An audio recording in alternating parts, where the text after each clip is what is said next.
Member of the Transportation Committee, Mr. DeFazio from Oregon. Gentleman from Oregon is recognized for 3 minutes. I thank the gentleman for yielding. I rise in support of the Protecting Our Infrastructure Pipelines and Enhancing Safety Act, the PIPES bill.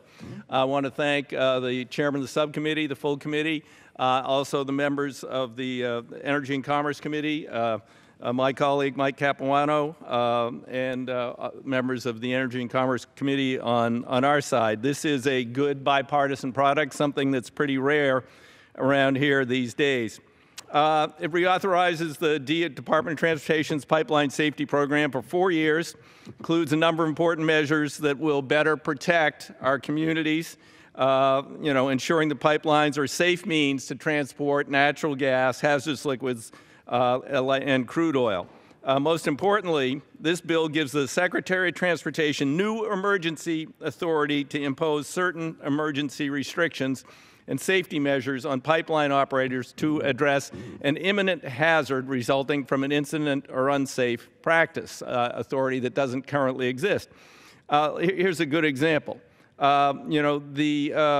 Recently, or not fairly recently, we had defective pipeline from China. We shouldn't be buying pipeline from China. But anyway, we had some defective, junky Chinese product pipeline, and there was an incident.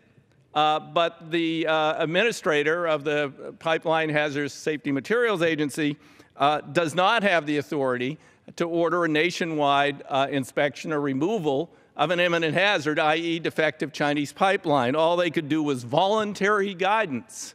So now we will have emergency order authority. There was some were concerned that they would use this as a way to end run the regulatory process on other matters that are not an imminent hazard to health and safety, and there are provisions in the bill that would prevent that.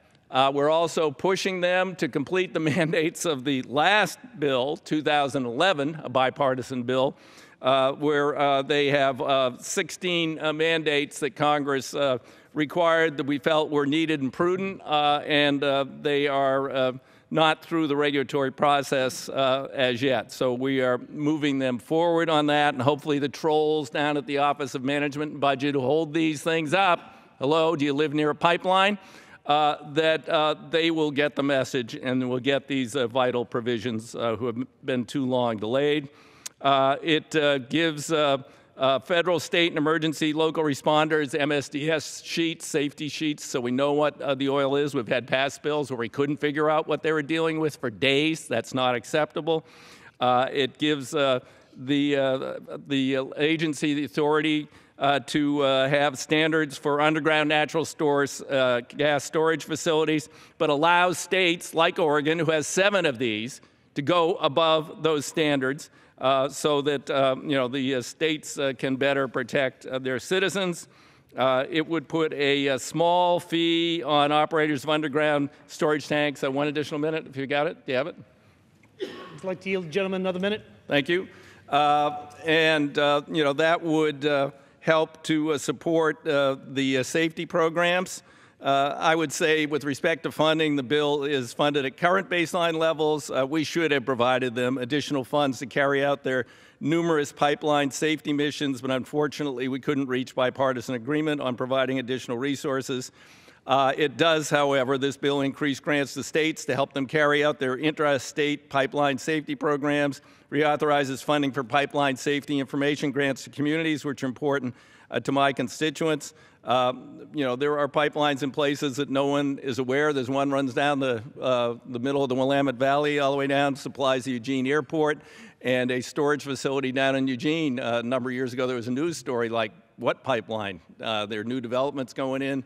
The signs are buried under blackberry bushes, and people aren't aware of these things. So we have to make certain those pipelines are safe. The new provisions for coastal areas are absolutely critical to make sure those are maintained at the highest standard and built to the highest standard in other critical resource areas.